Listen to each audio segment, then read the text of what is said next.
আপনার একটা bank account আছে, সেখানে কিন্তু প্রত্যেকটা ট্রানজেকশনের পরে আপনাকে বলে দেওয়া হবে যে আপনার এত টাকা ব্যালেন্স আছে, এবং আপনি সেই ব্যালেন্স দেখে যদি দেখেন যে অনেক টাকা আছে তাহলে আপনি বেশি করে টাকা ভাঙবেন, আর যদি দেখেন যে কম আছে তাহলে আপনি কম করে ভাঙবেন। কিন্তু আপনাকে যদি এমন বলা হয়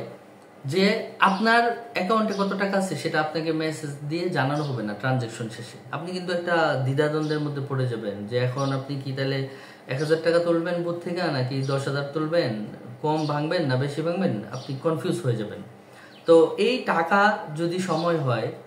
আর হচ্ছে ব্যাংক অ্যাকাউন্টটা যদি আমাদের পুরো লাইফ টাইম হয়, তাহলে দেখেন আমরা কিন্তু একটা নির্দিষ্ট সময়ের জন্য সৃষ্টিকর্তা আমাদেরকে দুনিয়াতে পাঠাইছে, এবং আমরা জানি না যে আসলে কতদিন বাঁচবো। হইতে পারে যে আমরা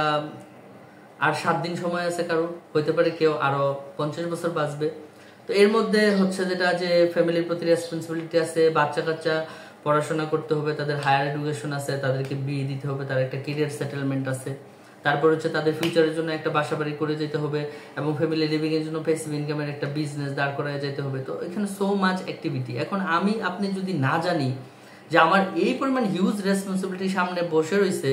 কিন্তু আমি জানি না যে আমি আর কয়দিন বাঁচবো বা আমার হাতে কি পরিমাণ সময় আছে, মানে মাঝে মাঝে ভয় হয় যে না আমার এখন 35-36 বছর বয়স চলে, হ্যাঁ আমি যদি এমন হয় যে না 40 বছর বয়সে মারা যায়, আগামী 3-4 বছর তো আমি আমার ছেলের জন্য কিছুই করতে পারবো না, বা আপনি আপনার সন্তানের জন্য করতে পারবেন না। যদি আপনি 60-70 বছর বাঁচেন তাহলে তার জন্য একটা নির্দিষ্ট হেলদি একটা জিনিস আপনি রেখে যেতে পারবেন, আপনি অনেক বেশি সময় পাবেন। তো টাইমের ব্যাপারে কিন্তু আমরা জানি না যে কার কতটুকু ব্যালেন্স আছে, কিন্তু সেই ব্যালেন্সের অ্যামাউন্ট না জেনেই আমরা কিন্তু সময় নষ্ট করতেছি। এখন আপনি জানেনই না যে আপনি আর কতদিন বাঁচবেন বা কি পরিমাণ টাইম হাতে আছে, বা আমি জানি না যে কি পরিমাণ টাইম হাতে আছে, কিন্তু যখন আমার একটা বন্ধু বলতেছে যে চল মাওয়া গিয়ে ইলিশ খেয়ে আসি, সেখানে কিন্তু আমি 3 ঘন্টা সময় নষ্ট করে ফেলতেছি। আমার মন চাইলো যে একটু নেটফ্লিক্সের প্যাকেজ কিনবো, সেখানে আমি 5টা মুভি দেখে ফেলতেছি রাত জেগে, ঘন্টার পর ঘন্টা। তারপরে হচ্ছে যেটা যে কনসার্ট দেখতে যাইতেছি, বসে রয়েছি, আড্ডা মারতেছি, টিভি দেখতেছি,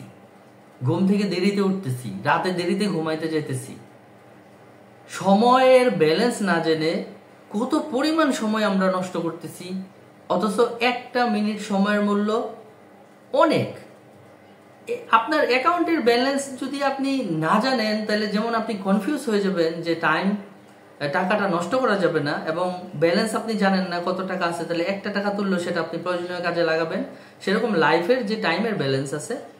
সেটা আপনি জানেন না কি পরিমাণ সময় হাতে আছে, সুতরাং প্রত্যেকটা মিনিট শুধু ওই কাজেই লাগানো উচিত যেটা ভাইটাল। আপনার প্রত্যেকটা কাজ সেলফ ডেভেলপমেন্টে যাবে, বিজনেস ডেভেলপমেন্টে যাবে, ফ্যামিলির অ্যাসেট ডেভেলপমেন্টে যাবে, বাচ্চা কাচ্চাদের সময় দিয়ে তাদের মেন্টাল হেলথ এবং নলেজ ডেভেলপমেন্টের পিছনে যাবে, তাদেরকে একটা ভালো এডুকেশনের পিছনে যাবে, তারপরে হচ্ছে যেটা যে তাদের ফিউচার ব্যাকআপের জন্য একটি প্যাসিভ ইনকামের কোম্পানি দাঁড় করে যেতে হবে। তারপরে যদি মনে হয় যে আপনার হাতে অনেক বেশি সময় আছে, এবার আপনি দেশ এবং সমাজের সেবা করেন, আপনি